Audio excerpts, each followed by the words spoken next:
Bueno, hoy vamos a ver el tema del archiereus, que se puede traducir como el sumo sacerdocio. Ese tema realmente es muy importante porque la iglesia empezó a visualizar el sumo sacerdocio desde una perspectiva no política. Y creo que es de vital importancia, primero, desarrollar que en el judaísmo el tema del sumo sacerdocio tenía la particularidad de ser no solamente el que podía entrar al lugar santísimo a ofrecer ese sacrificio anualmente por el pueblo. Había una característica importante en ese ministerio porque, porque pues en ese ministerio se desarrollaba directamente la intercesión por Israel.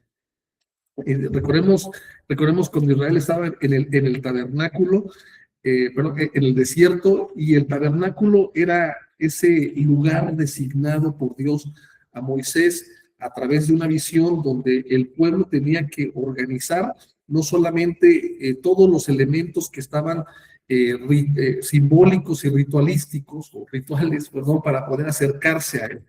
Y esto realmente es muy significativo porque si bien cada elemento tenía un propósito, un porqué, el punto era entrar al lugar santísimo con la sangre.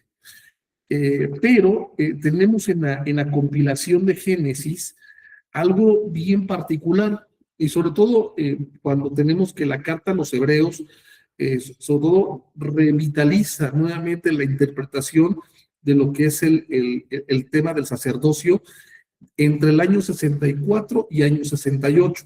Es decir, la carta a los hebreos viene a ser, si lo puedo mencionar de esta forma, una nueva forma de puntualizar no solamente el tema del cristiano ante el templo, sino ante los símbolos religiosos que el judaísmo venía arraigando. Bueno, y venía como pues, parte de su constitución, ¿no? El judaísmo. A lo que voy que es que cuando se desarrolla la carta a los hebreos, hay un rompimiento fundamental con el judaísmo. Recordemos que la comunidad de Jerusalén inicia reuniéndose en el pórtico de Salomón, en el libro de los Hechos. Lucas nos especifica que eran bien vistos por todo el pueblo porque pues compartían el pan, tenían un testimonio social muy alabado por todos. Pero recordemos que la comunidad de Jerusalén surge como una secta del judaísmo. Parte del judaísmo estaba en esos cristianos e incluso seguían con los rituales judíos, seguían apegados a la ley de Moisés. Recordemos que son esos judíos los que señalan a Pablo de ser pues, esa persona que fractura literalmente la tradición judía. Pero aquí quiero partir de un elemento importante, sobre todo en la compilación de Génesis, que Kuhlman nos va a dar esta perspectiva, sobre todo, ¿qué estoy diciendo? Esta perspectiva de lo que es, por ejemplo, la compilación o la literatura del Segundo Templo. Puntualmente empezamos con cómo estaban visualizando el tema de Melquisedec. Y es que cuando miramos a Cristo como archiereus o como sumo sacerdote, algo que menciona Kuhlman y que también lo vamos a ver como parte de la literatura del Segundo Templo, es la relación entre el Eved Yahvé o el siervo de Yahvé con el sumo sacerdocio por parte del Mesías. El Mesías tenía que ser sumo sacerdote y eso parecería muy innovador, pero puede ser también una consecuencia directa de una designación que la comunidad de Qumran le había atribuido al maestro justo o al maestro de justicia, como también lo menciona Kuhlman, y ya lo vimos en la clase anterior. Pero aquí lo que quiero enfatizar es que el sumo sacerdocio es una figura central en el desarrollo de la fe judía. Es vital. Pero vamos a partir aquí de un evento muy importante, que es Génesis 14, y me gustaría que fuéramos a Génesis 14, porque Génesis 14, dentro de la compilación que se hace de este libro, nos marca un paradigma muy interesante, sobre todo en cómo se está mirando pues la historia y el desenvolvimiento de la misma desde la perspectiva del segundo templo. En Génesis 14, recordemos que estamos aquí ante el tema, en el contexto a cómo Abraham rescata a Lot. Me gustaría que pudiéramos leer desde el versículo 15, dice: durante la noche, Abraham y sus siervos o sus esclavos desplegaron sus fuerzas y derrotaron, persiguiéndolos a los que habían secuestrado a Lot, persiguiéndolos hasta Obat, que está al norte de Damasco. Así recuperó todos los bienes y también rescató a su sobrino Lot junto con sus posesiones, las mujeres y la demás gente. Versículo 17 del capítulo 14 de Génesis. Cuando Abraham volvía de derrotar a Kedorlaomer y a los reyes que estaban con él, al rey de Sodoma salió a su encuentro en el valle de Sabé, es decir, el valle del rey. Ojo con esto. Y Melquisedec, rey de Salem y sacerdote del Dios Altísimo, le ofreció pan y vino. Luego bendijo a Abraham con estas palabras: que el Dios Altísimo, creador del cielo y de la tierra, bendiga a Abraham. Bendito sea el Dios Altísimo que entregó en tus manos a tus enemigos. Entonces Abraham le dio el diezmo de todo. El rey de Sodoma le dijo a Abraham: dame a las personas y quédate con los bienes. Pero Abraham le contestó: he jurado por el Señor, el Dios Altísimo, creador del cielo y de la tierra, que no tomaré nada de lo que es tuyo, ni siquiera un hilo ni una correa de la sandalia. Así nunca podrás decir: yo hice rico a Abraham. No quiero nada para mí, salvo que mis hombres ya han comido. En cuanto a los hombres que me acompañaron, es decir, Aner, Escol y Mamre, que tomen ellos su parte. Ahora, es muy interesante, vean la bendición de Melquisedec, cómo se refiere a Dios como Dios Altísimo. Y no solo eso, cuál es la categoría, o es decir, si el sujeto, por así decirlo, la premisa es Dios Altísimo, la categoría que nos menciona después de esa designación es creador del cielo y la tierra. Eso es algo realmente muy importante, porque esta bendición es una categoría de universalismo por parte de Dios. No lo menciona como Dios de Israel o Dios de los huestes o Dios de los ejércitos de Judá.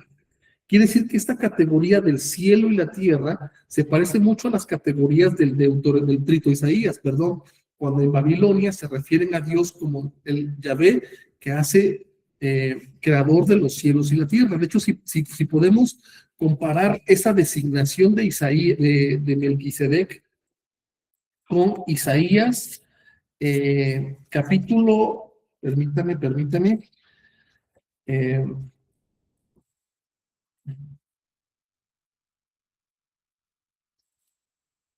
bueno, a partir del capítulo 64, ¿no? Bueno, del 63, vean la visión del judío en el concepto de cómo Dios ya no es el Dios de Israel, porque están en la dispersión. Dice el capítulo 63 de Isaías: mira bien desde el cielo y observa desde tu morada santa y gloriosa. ¿Dónde está tu celo y tu poder? Se nos niega tu abundante compasión y ternura, pero tú eres nuestro Padre. Aunque Abraham no nos conozca, ni nos reconozca Israel, tú, Señor, eres nuestro Padre. Y saltemos a 64:1. Ojalá rasgaras los cielos y descendieras, las montañas temblarían ante ti. Como cuando el fuego enciende la leña y hace que hierva el agua, así darías a conocer tu nombre entre tus enemigos, y ante ti tiemblan las naciones. ¿Ve? Es un Señor, Dios, por encima de las naciones, cósmico. Ya no es solo sobre Israel, sino es Yahvé cósmico. Y esa es la misma clasificación que tenemos con la bendición de Melquisedec. Dios Altísimo, creador del cielo y la tierra, Yahvé cósmico. Entonces, algo muy importante con los compiladores en Babilonia es que ponen en Melquisedec, no ponen una historia o un trasfondo, sino solamente lo ponen como rey de Salem y sacerdote del Dios Altísimo. Ahora, tenemos una característica redaccional importantísima, que en este caso, recordemos que están viendo en retrospectiva su historia, de la misma forma que desde ahora sí, anacrónicamente visualizan su historia, reinterpretándola teológicamente.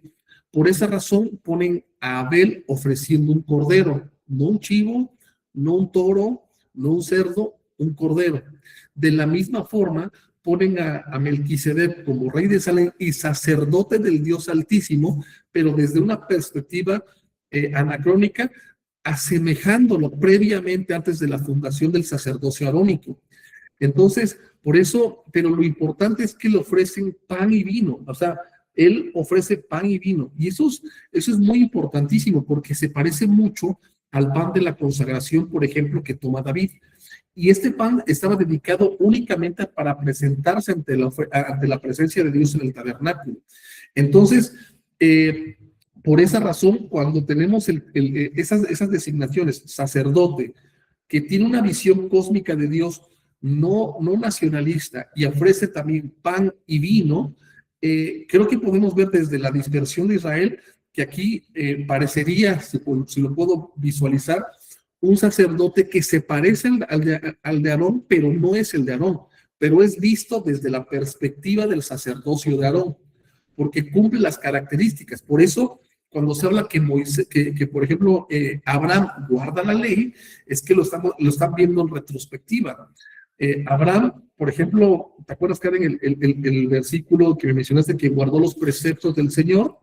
No me acuerdo cuál era. 26, capítulo 26 de Génesis. ¿Cuál? 26. Génesis. 26, gracias. 26, en Génesis 26, versículo, perdón.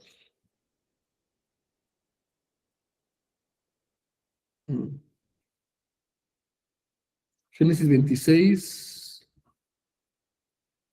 ¿Qué versículo, perdón, Karen? ¿Tienes apagado? 5. 5. Bueno, entonces dice el 5. Allí el Señor se le apareció, dice el 2, y le dijo, no vayas a Egipto, quédate en la región que te he hablado. 26:5. Sí, en este lugar por un tiempo, y yo estaré contigo y te bendeciré porque a ti y a tu descendencia les daré todas esas tierras. Ahí, así confirmaré el juramento que te hice a tu padre Abraham. Multiplicaré tus descendientes como las estrellas del cielo y les daré todas las tierras por medio de tu descendencia a todas las naciones. 5. Porque Abraham me obedeció y cumplió mis mandamientos, mis normas y mis enseñanzas.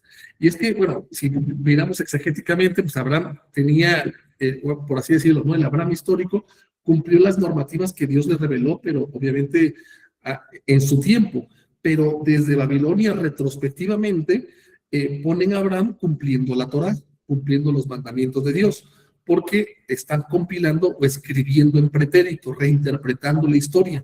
De la misma forma ponen a Melquisedec como un sacerdocio que se parece al de Aarón, sin embargo es diferente.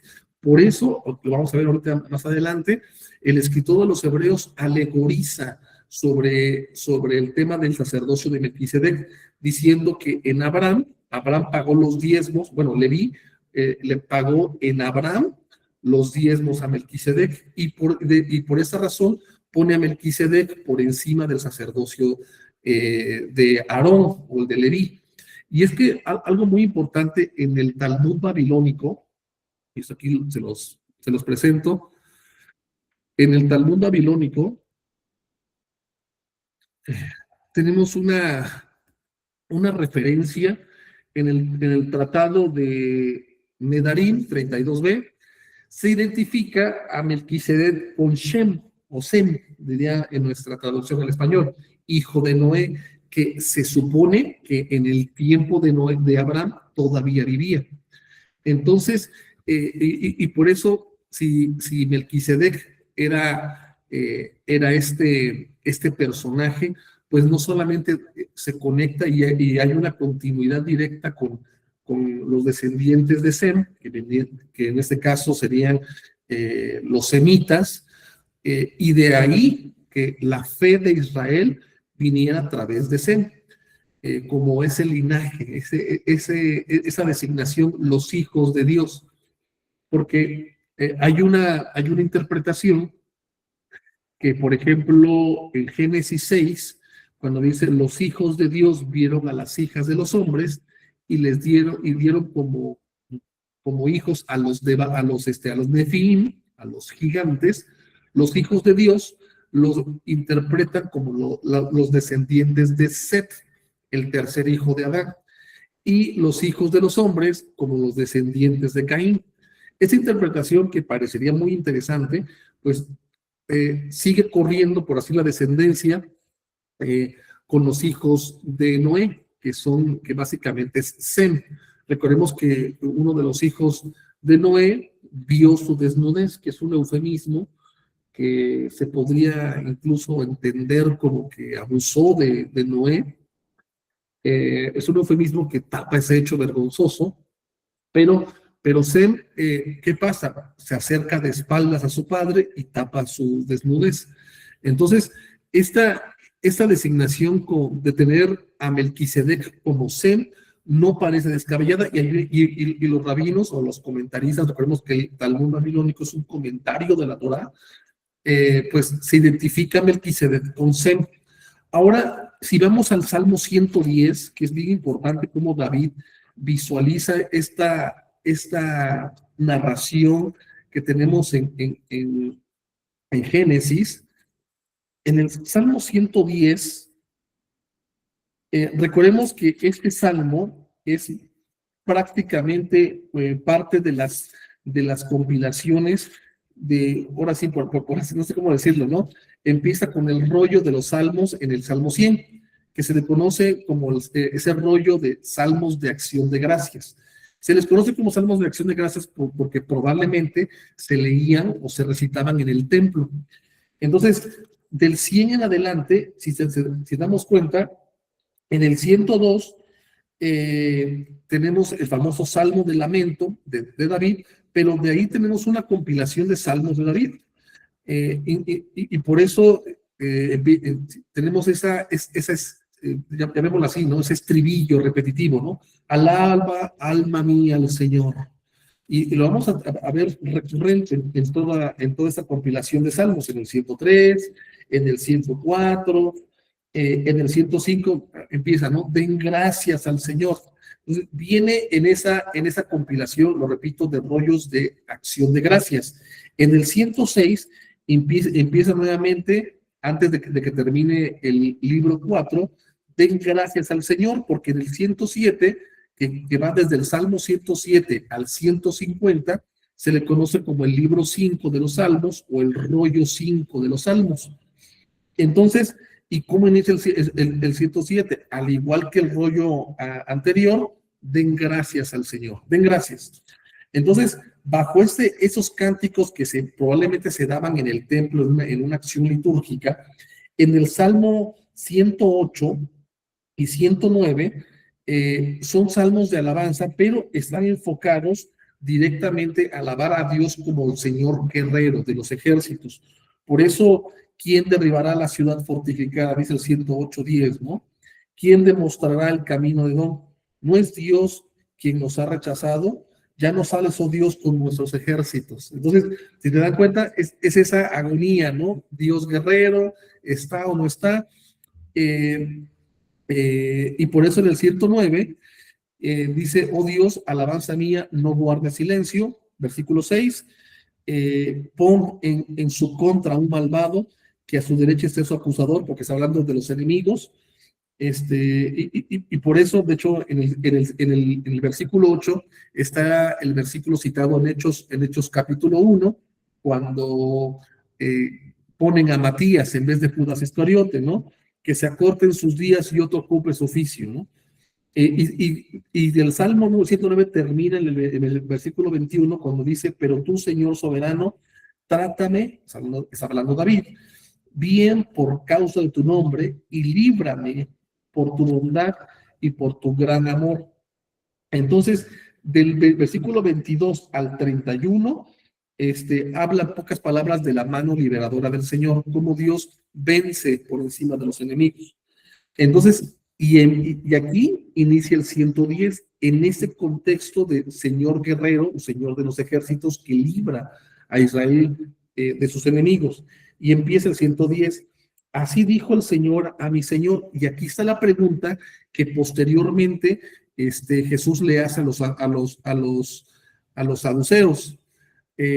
¿Por qué David le llama Señor? Sí, pero vamos a ver exegéticamente, ¿no? Así dijo el Señor a mi Señor: siéntate a mi derecha hasta que ponga tus enemigos por estrado de tus pies, porque recordemos que en el salmo anterior viene hablando de la victoria de Yahvé sobre los enemigos. Que el Señor extienda desde Sión el poder de su cetro, el gobierno desde Sión. Domina tú en medio de tus enemigos, versículo 2. Versículo 3, tus tropas estarán dispuestas el día de la batalla, ordenadas en santa majestad. De las entrañas de la aurora recibirás el rocío de tu juventud. El Señor ha jurado y no cambia de parecer. Aquí llegamos al epicentro del salmo. Tú eres sacerdote para siempre, según el orden de Melquisedec. El Señor está en tu mano derecha. Pero vean, aquí, vean ahora sí la segunda persona del singular. Tú eres sacerdote para siempre. El Señor está en tu mano. ¿Y a quién se refiere? Al Señor, lo dice el 1. Así dijo el Señor, que Yahvé a mi Señor. ¿Quién es ese Señor? Y aquí el pasaje nos muestra ese misterio que no se sabe quién es su Señor. Porque David, como narrador del Salmo, está hablando primero de un Señor, así, el primer Señor, por así decirlo, Yahvé, le dijo a su Señor, a mi Señor. Ese Señor, ese segundo Señor, es el sujeto de todos los demás versículos. Ese Señor es el que se sienta a la derecha hasta que ponga a tus enemigos. ¿Enemigos de quién? De ese Señor, por estrado de tus pies. Es el Señor, que el Señor estima desde Sión el poder de tu cetro. ¿Cetro de quién? De ese Señor. Ahora, podemos hablar aquí de la descendencia de David, pero recordemos 2 de Samuel 7, había prometido un descendiente que se sentaría en el trono de David para siempre. Entonces, David está escribiendo esto pensando en el futuro, pensando en su reino. No se sabe porque tenemos un cántico, es poesía, y está completamente abierto a esa forma en cómo se estaba refiriendo David a un segundo Señor. Entonces, ¿podrá ser ese descendiente? Pienso que sí, porque ese salmo debería entenderse, recordemos, desde 2 de Samuel, capítulo 7. 2 de Samuel, capítulo 7, que está el pacto davídico, dice, sin embargo, el versículo 15, no le negaré mi amor como se lo negué a Saúl, a quien abandoné, hablando de ese rey futuro, ¿no? Dice en el versículo 12, yo pondré en el trono a uno de tus propios descendientes y afirmaré su reino, y será él quien construya una casa en mi honor, y yo le afirmaré su trono real para siempre. De entrada parecería que era Salomón, pero tenemos la segunda parte del versículo que dice que su trono, su reino, será para siempre. Entonces, si bien Salomón caminó al inicio con el Señor, ¿qué tenemos? Que el tema, tenemos un caso muy interesante, ¿no? Al igual que Sansón, el tema del deseo, de desvía poco a poco el corazón de Salomón del Señor. Entonces, podría ser esto una plataforma, digo, y lo pongo como una propuesta de interpretación, no como que así es, de que ese segundo Señor al que se refiere David es ese descendiente de su casa que iba a durar en su reino para siempre. Entonces, imagínense esta compilación que se está dando en la dispersión babilónica. Se leía este salmo de la misma forma, pues como una promesa mesiánica. Y sobre todo porque recordemos que desde el Salmo 120 en adelante tenemos los cánticos de los peregrinos. Eran cánticos, se pueden traducir como cánticos del exilio. Y recordemos que ya son cánticos que no escribe David. Aquí tenemos cánticos que se le atribuyen a unos a David, otros a Salomón, pero son cánticos que se escriben en Babilonia. Por eso el Salmo 137 es importantísimo. Junto a los ríos de Babilonia nos sentábamos y llorábamos, acordándonos de Sión. Entonces, me parece que aquí es algo bien importante que los salmos, cuando se está compilando, el Salmo 110 hay algo oscuro, por así decirlo, digo, oscuro como, lo pongo como sinónimo de ambiguo, en que David no es claro, no es claro. Sin embargo, los cristianos empiezan a entender, la primera comunidad empieza a entender este salmo como una designación mesiánica.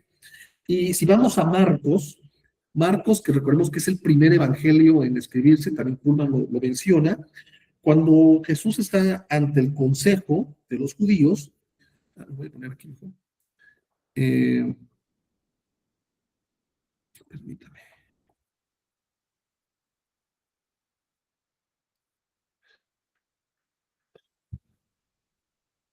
Bueno, ya lo mencioné el tema de ahorita del maestro de justicia, que es lo que la secta del Qumran veía, que probablemente también era un sumo sacerdote.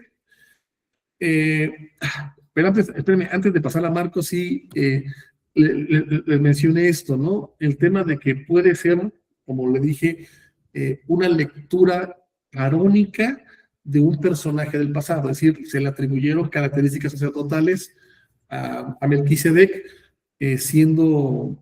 pero no necesariamente siendo parte del sacerdocio de Aarón, o sea, lo están leyendo en retrospectiva.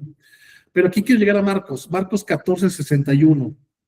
Este texto es muy importante, porque Marcos 14:61 es la comunidad, recordemos que está escribiendo directamente este primer evangelio en escribirse. Tenemos aquí una primera compilación cristológica de lo que es las enseñanzas de Jesús. Cuando se llega al capítulo 14, tenemos que Jesús está ante el sumo sacerdote. Y este interrogatorio es muy importante porque prácticamente Jesús está pues siendo cuestionado por los teólogos de su época, los que están, la autoridad máxima, en este caso, en la interpretación rabínica. Y dice Marcos 14, si lo leemos desde el 55, para ver el contexto, dice, los jefes de los sacerdotes, aquí es muy, muy importante tener que el 55, en el texto griego, aparece como los argiereis, literalmente, los principales sacerdotes, o se puede traducir como los sumos sacerdotes, argiereis. Y el consejo pleno, y literalmente es el Sunedrín, o Sunedrión, el Sanedrín, buscaban alguna prueba contra Jesús para poder condenarlo a muerte. 56. Muchos testificaban falsamente contra él, pero sus declaraciones no coincidían. Entonces, unos decidieron dar este falso testimonio contra él. Nosotros le hemos oído decir, destruiré este templo hecho por hombres y en 3 días construiré otro no hecho por hombres. Esta declaración la encontramos en la recopilación que hace Juan en capítulo 2. Pero bueno, dice, pero ni aún así concordaban sus declaraciones. Vean el 60, donde quiero llegar. Poniéndose de pie en medio, el sumo sacerdote, Argereus, interrogó a Jesús. Pero antes de esto, ¿se acuerdan que en la lectura de Flavio Josef, cuál era el conflicto directamente que tuvo Pilato y que pues hubo en la época de Jesús con el sacerdocio? En primer lugar, porque quisieron poner imágenes del emperador o las águilas imperiales en el templo. ¿Cuál fue la consecuencia? Hubo una revuelta. Y el contexto político, el contexto social que estábamos que estábamos viendo en la lectura de Flavio Josefo, es que el sumo sacerdote no era alguien pues elegido por tradición judía, era alguien impuesto por Roma. Por eso, en este caso, el sumo sacerdote no era tanto un teólogo judío, sino un político sacerdotal en ese sentido. Y creo que hasta aquí es bien importante especificar que el interrogatorio de Jesús está más enfocado directamente a hacer un interrogatorio teológico político. ¿Por qué? Porque Jesús, si aceptaban la mesianidad de Jesús, automáticamente se desligaban de Roma y eran señalados como subversivos e incluso su puesto podría peligrar. Por eso dice el 14:60 de Marcos, poniéndose de pie en medio del sumo sacerdote, interrogó a Jesús: ¿no tienes nada que contestar? ¿Qué significan estas denuncias en tu contra? Pero Jesús se quedó callado y no contestó nada. Y ahí viene la pregunta: ¿eres el Cristo? Es decir, ¿eres el Mesías, Hijo del bendito? Aquí está la referencia parafraseada del Salmo 110. La comunidad entendió en esta designación mesiánica que ese Señor, ese segundo Señor al que se refiere David y que exegéticamente tenemos ahí un misterio, no sé, tenemos propuestas de interpretación a qué se refería, la comunidad le atribuye a ese señorío, a ese segundo señorío, el nombre de Jesucristo. Por eso dice: ¿eres tú el Cristo, el Hijo del bendito?, preguntó el sumo sacerdote. Y aquí viene la respuesta: sí, yo soy, dijo Jesús. Y aquí viene la paráfrasis del Salmo 110 y también con la de Daniel, ¿no? Y ustedes verán al Hijo del Hombre, designación mesiánica de Daniel y también del libro de Enoc, sentado a la derecha del Todopoderoso, como lo menciona el Salmo 110, y viniendo en las nubes del cielo, parafraseando Daniel. Entonces ya el 63 dice: ¿para qué necesitamos más testigos?, dijo el sumo sacerdote, rasgándose las vestiduras. Ustedes han oído la blasfemia. ¿Qué les parece? Todos ellos lo condenaron como digno de muerte. Algunos comenzaron a escupirle, le vendaron los ojos y le daban puñetazos. Ahora, esta designación mesiánica es muy importante porque al atribuirle a Jesús el segundo señorío al que se refiere David, nos está mencionando que ese señorío, en primer lugar, tiene una connotación política. ¿Por qué? Porque Jesús está cumpliendo esa mesianidad donde su trono no va a tener fin, pero no es un trono que rivalice en ese momento con el de Roma. Entonces se sobreentendía lo que era la mesianidad de Jesús en primer lugar y su trono vinculándolo directamente con Roma. Por eso el sumo sacerdote no podía aceptar esa declaración, porque automáticamente, como lo dije al inicio, lo desvinculaba de Roma. Entonces Jesús iba al interrogatorio, pero tenían que condenarlo. Entonces, eso es algo muy, muy importante, porque después de que Jesús resucita, después de que las comunidades empiezan a reunirse, recordemos, en el templo, siguen con el tema del judaísmo, de ese guardar las tradiciones judías, llega Pablo como un agente disruptivo. ¿Por qué? Porque Pablo viene y sale de ese enfoque judaico donde se guardaban todas las tradiciones, no solamente las leyes, las 600 y tantas leyes, sino también las tradiciones que dependían de esas leyes. Para Pablo, el rompimiento con el tradicionalismo del judaísmo era esencial e importante. Por eso la designación para Pablo, ley de Moisés, tenía que ver con tradicionalismo, no con ley moral. Y ojo con esto, la ley moral permanece puntualmente en algo que en Gálatas Pablo lo llama como la ley de Cristo, que se vinculaba directamente al hermano. La ley de Moisés era todo el institucionalismo religioso que permitía a un judío cumplir con el tradicionalismo mandado a través de las 613 leyes, me parece, del Antiguo Testamento, que son leyes, por ejemplo, religiosas, ceremoniales, de degustación de comida, y es por eso que el autor de la carta a los hebreos, que digo, la carta a los hebreos está fechada entre el año 62 al 68, es decir, eh, Pablo la debió de haber conocido, si es que él no fue el autor o alguno de sus discípulos.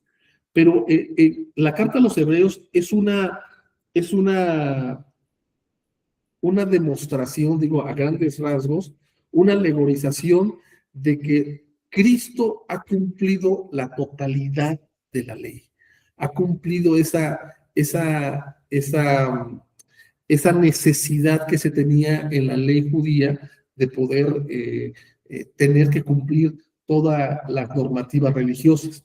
Por eso, en el 1:1, como en 10, Dios, que muchas veces y de muchas maneras habló a nuestros antepasados a través de los profetas, en estos días escatológicos, porque ocupa la palabra eschatos, nos ha hablado en el Hijo.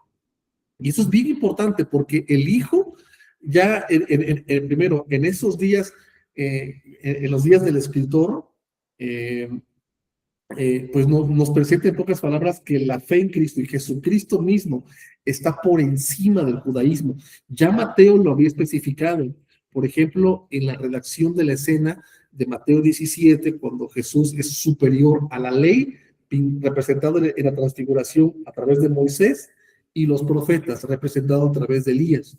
Aquí el autor de los Hebreos dice, del 3, el Hijo es el resplandor de la gloria de Dios, la fiel imagen de lo que Él es, y el que sostiene todas las cosas con su palabra poderosa. Pero ojo con esta designación, esta palabra poderosa, aquí no se está remitiendo a Génesis 1. ¿Quién es el que crea las cosas con su palabra? El Hijo, Cristo, quien es Dios.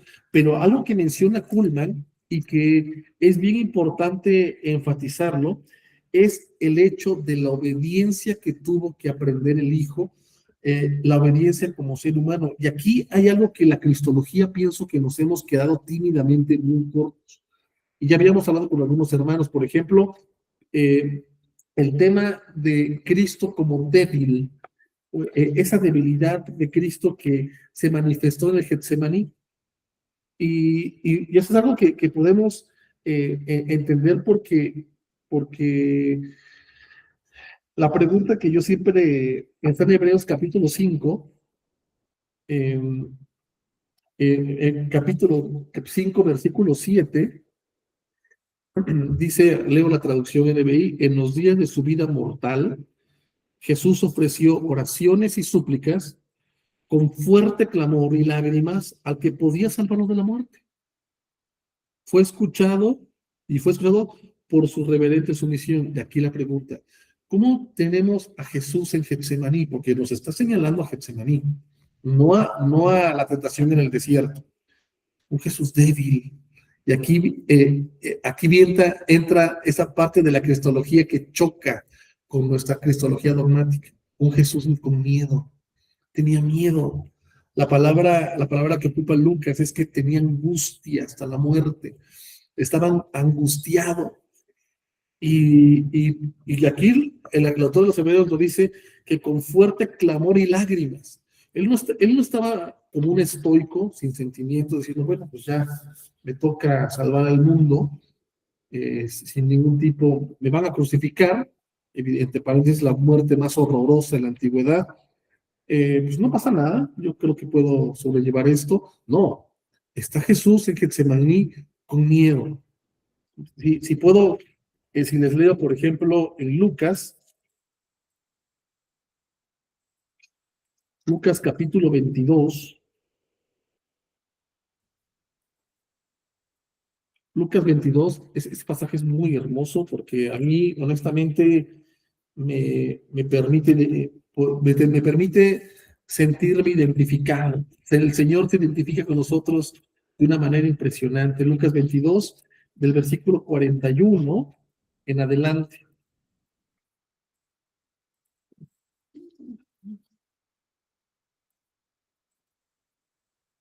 Lucas 22, 41.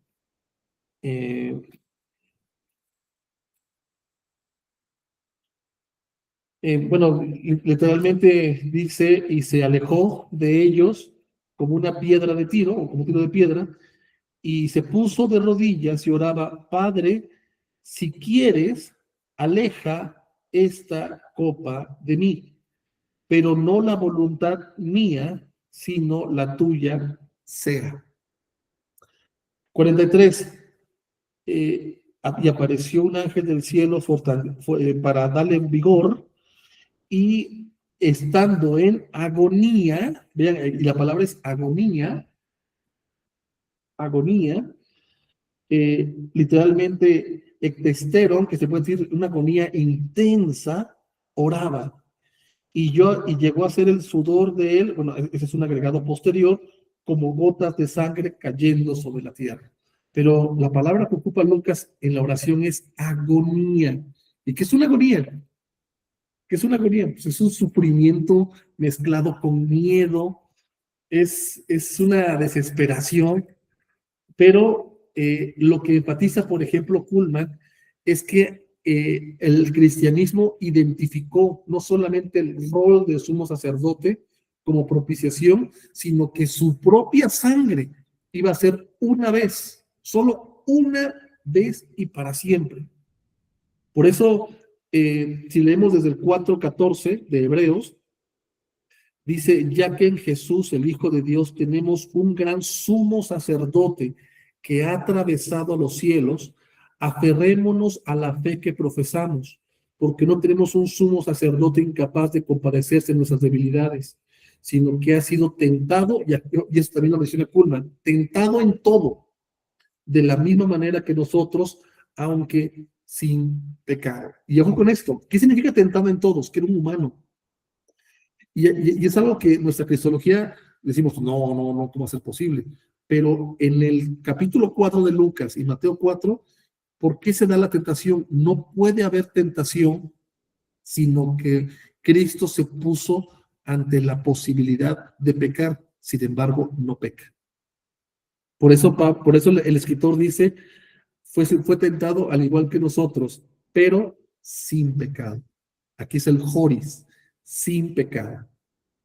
Sin pecado. Y eso es bien importante porque nos resulta chocante un Cristo débil, un Cristo humano, un Cristo que fue tentado. Choca contra nuestra cristología, pero no debería ser así. Un Cristo débil da esperanza. Un Cristo débil es como nosotros. Dios, la trascendencia de Dios, el Dios impensable, inmutable, que está por encima del cielo, del universo, del tiempo, de la historia, se hace finitud. Y no solo eso, sino que se hace finitud, se hace humanidad, se hace debilidad. Pablo hace un hipérbole en 1 Corintios capítulo 2, cuando habla: porque lo tonto de Dios es más sabio que los hombres, y lo débil de Dios es más fuerte que los hombres. Y esta característica es bien importante, porque esta metáfora del sumo sacerdote permitía al cristiano judío que seguía en el templo diciendo: no tiene caso que yo siga guardando las tradiciones judías, si Cristo ya entró en el lugar santísimo que es el cielo. Por eso dice el 4:16 de Hebreos: así que acerquémonos confiadamente al trono de la gracia para recibir misericordia, ya no a través del sacrificio, sino a través de Cristo, que fue el sumo sacerdote, que entregó su propia sangre. Dice, para recibir misericordia y hallar gracia que nos ayude en el momento que necesitamos. Entonces, y aquí, sí, inicia el capítulo 5, citando lo que vimos al inicio, el Salmo 110. Tú eres mi hijo, yo mismo te he engendrado hoy. Y por eso, en el 7 al 10, nos habla que, dice el 8, y aunque era hijo, y aquí es lo más hermoso, Jesús siendo hijo, mediante el sufrimiento, ¿qué? Aprendió a obedecer. O sea, y es algo bien hermoso. Estaba en agonía en el Getsemaní. Todo humano dice: Señor, líbrame, yo me quiero ir corriendo de aquí, pero que no se haga lo que quiero, sino lo que tú. La obediencia del sufrimiento es algo que Cristo lo aprendió. Dios se encarna en Cristo y sufrió. sabe lo que es ser humano, sabe lo que es la agonía de la traición, porque lo traiciona no el vecino, no el desconocido, sino su amigo, Judas. Lo entrega con un beso. Sabe lo que es que sus mismos discípulos no se sintió solo porque regresa y estaban dormidos. Entonces, cuando tenemos esta perspectiva de un Cristo débil, un Cristo que pues se parece mucho a nosotros, hasta como que nos choca, ¿no? Pero esa dimensión de la humanidad de Cristo nos sigue chocando. Saltemos al capítulo 7 de Hebreos, donde el autor alegoriza sobre Melquisedec, que como lo dije, tenemos ahí un nudo o un vacío negro histórico, porque no sabemos qué significa. Dice, este Melquisedec, rey de Salem, sacerdote del Dios Altísimo, salió al encuentro de Abraham, que regresaba de derrotar a los reyes, y lo bendijo. Abraham a su vez le dio la 10ª parte de todo. El nombre de Melquisedec significa en primer lugar rey de justicia y además rey de Salem, esto es, rey de paz.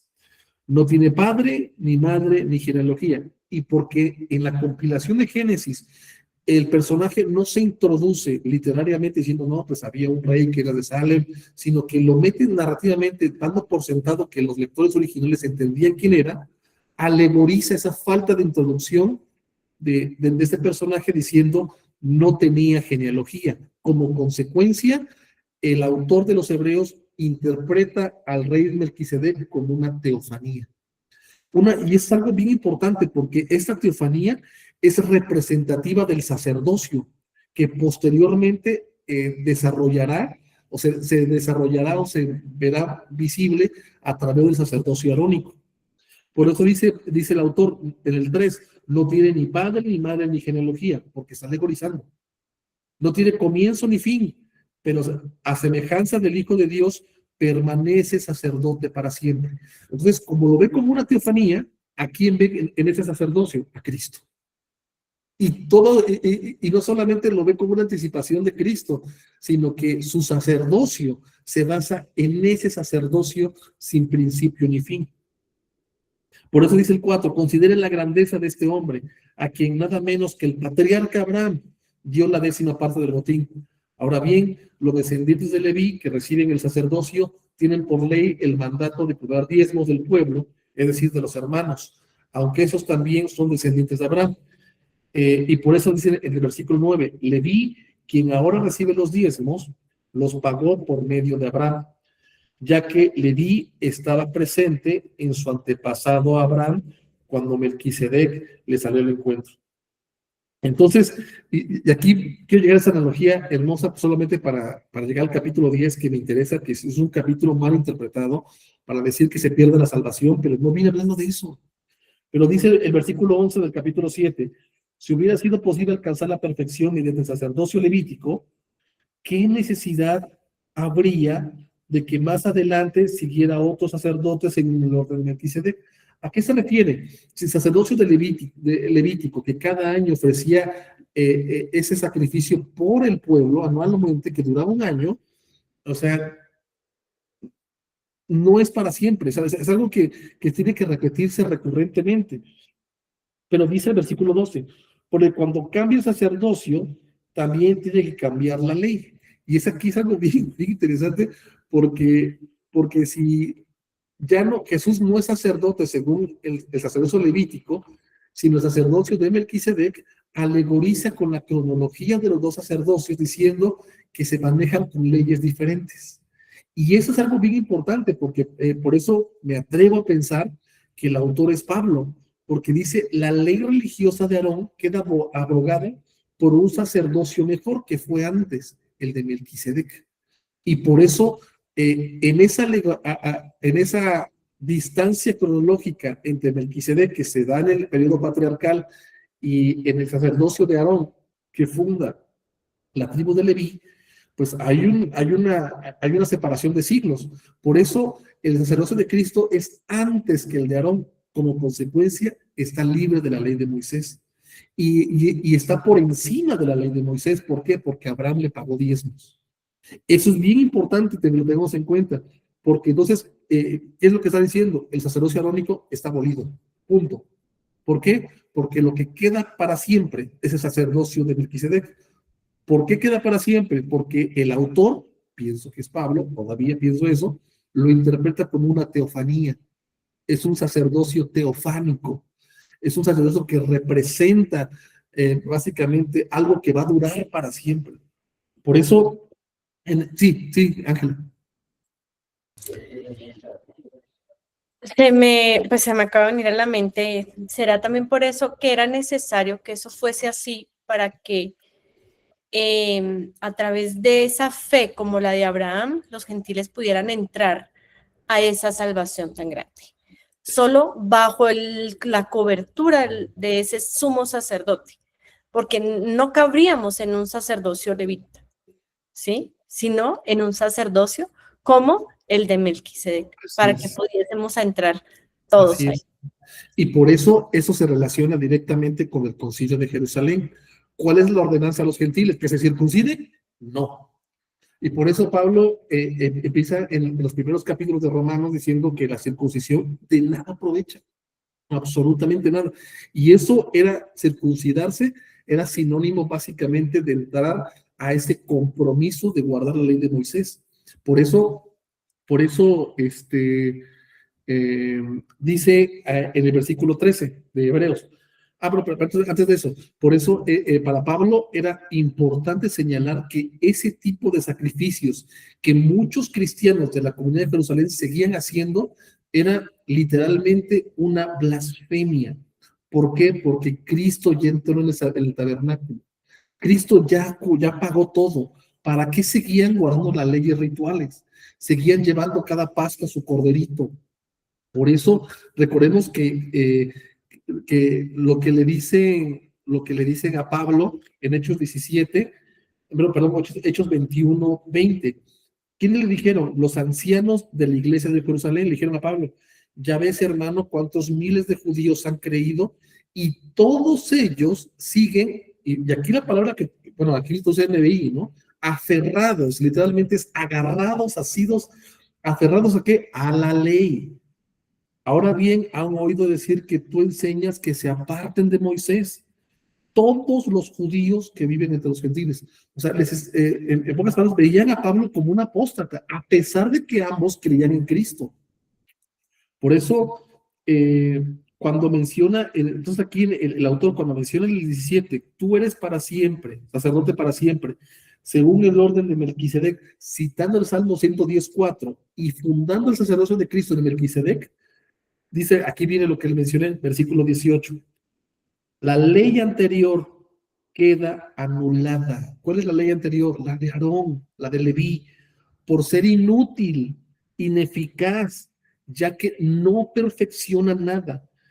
Y por la otra se introduce una esperanza mejor, mediante el cual nos acercamos a Dios. Dice, saltémonos al 22. Por tanto, Jesús ha llegado a ser el que garantiza un pacto superior. No Moisés, es Jesús. Es Jesús. Por eso, si saltémonos al 26 del capítulo 7, nos convenía tener un sumo sacerdote así, como santo, a diferencia de Levítico, que no era santo, primero tenía que ofrecer sacrificios por sí mismo, después por el pueblo. Pero aquí ese es el Jesús, como es santo, irreprochable, puro, apartado de los pecadores y exaltado sobre los cielos. A diferencia de otros sumos sacerdotes, él no tiene que ofrecer sacrificios día tras día, primero por sus propios pecados y luego por los del pueblo, porque él ofreció el sacrificio una sola vez y para siempre, cuando se ofreció a quién, no sale de un animal, sino a sí mismo, a sí mismo. De hecho, la ley designa como sumos sacerdotes a hombres débiles, pero el juramento posterior a la ley designa al Hijo. ¿Qué Hijo? Salmo 110, quien ha sido hecho perfecto para siempre. Entonces, y eso es algo que es bien importante tener en cuenta. Por eso en el capítulo 10, saltémonos al capítulo 10 ya para ir cerrando, aquí es donde quiero llegar. Dice, Aquí es hermoso. Lo voy a leer desde el texto griego, permítanme. 10:1. 10:1. Permítanme.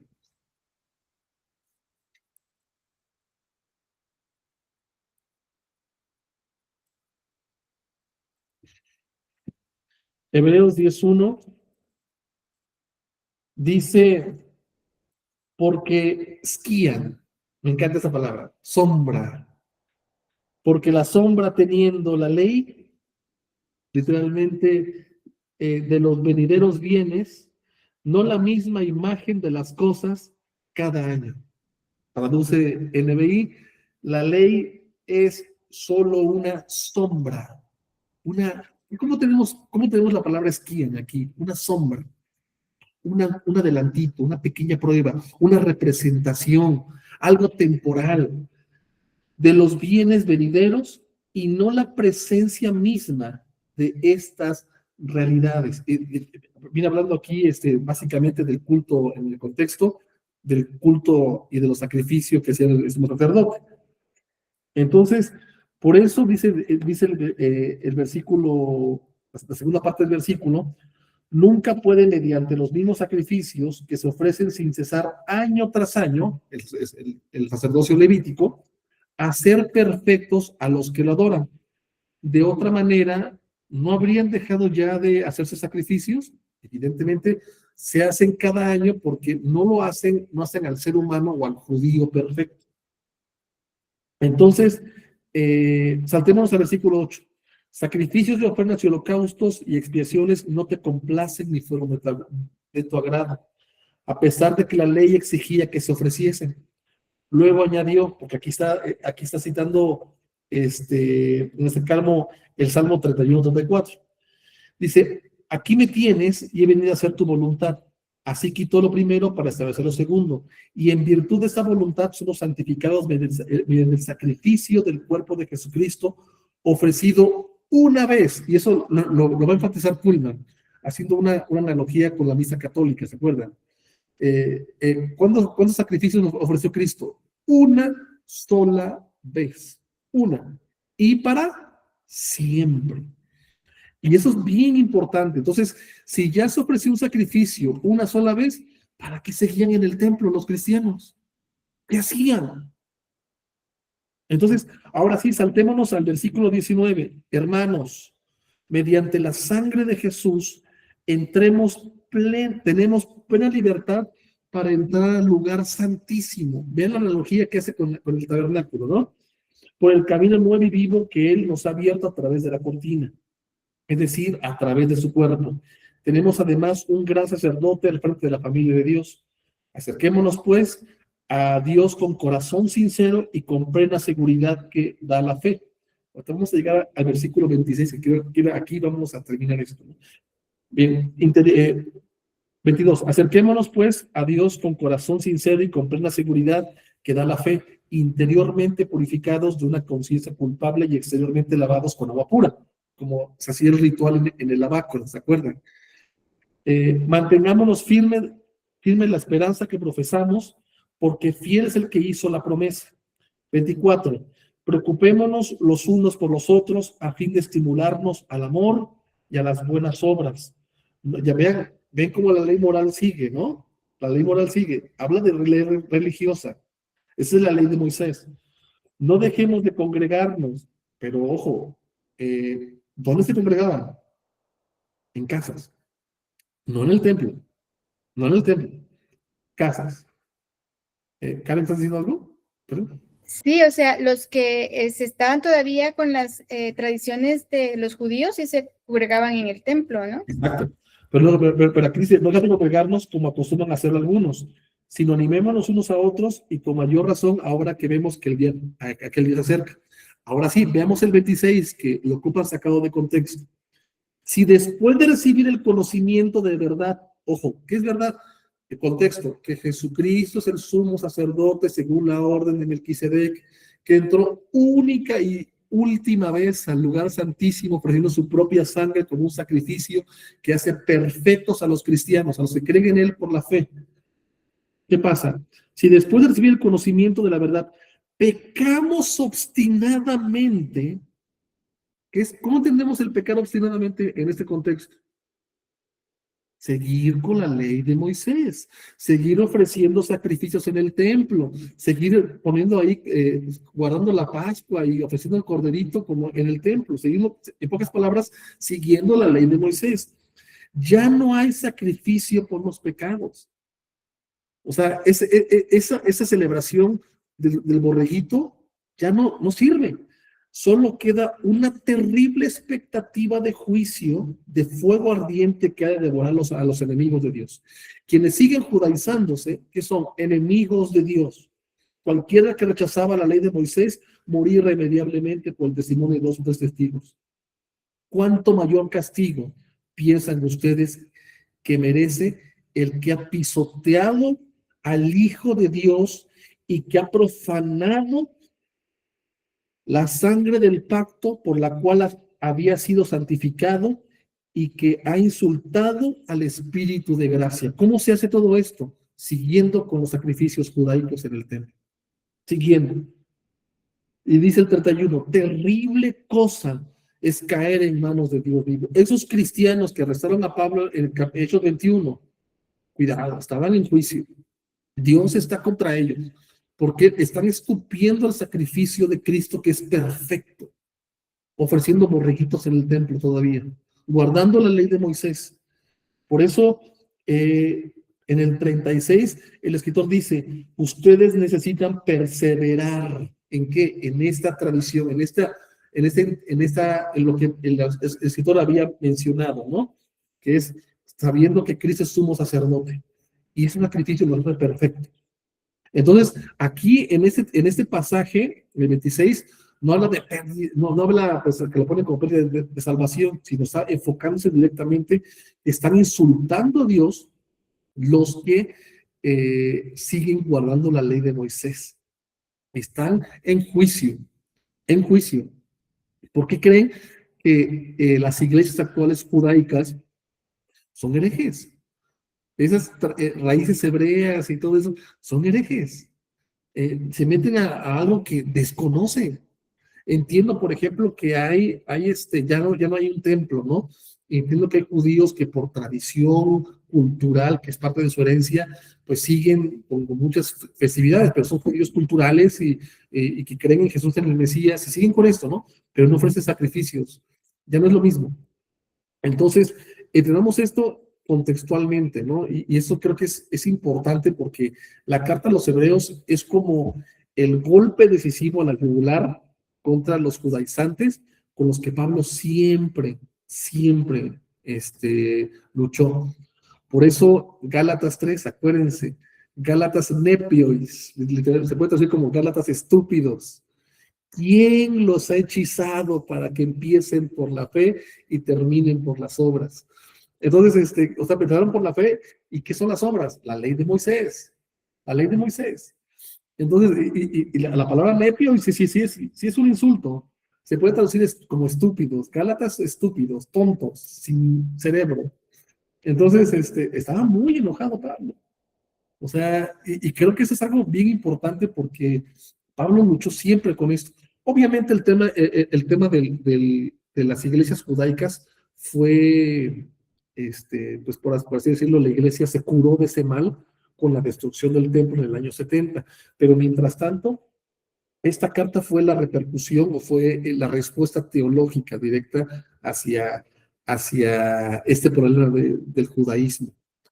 Entonces, pues vamos a orar y damos gracias a Dios por esta enseñanza y pues, pues para dentro de 8 días, leemos por favor el siguiente capítulo, que es Jesús el Mesías. Es el que sigue. Jesús el Mesías.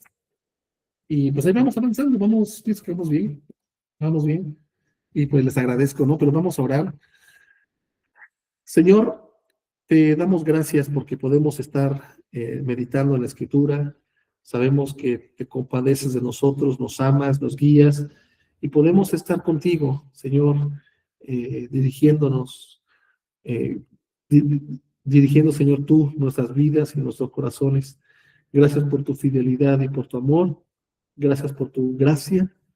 En el nombre del Señor Jesucristo, te pido que tu palabra quede en nuestros corazones y en nuestras vidas. Gracias por tu amor y por tu fidelidad. En el nombre de Jesucristo oramos. Amén.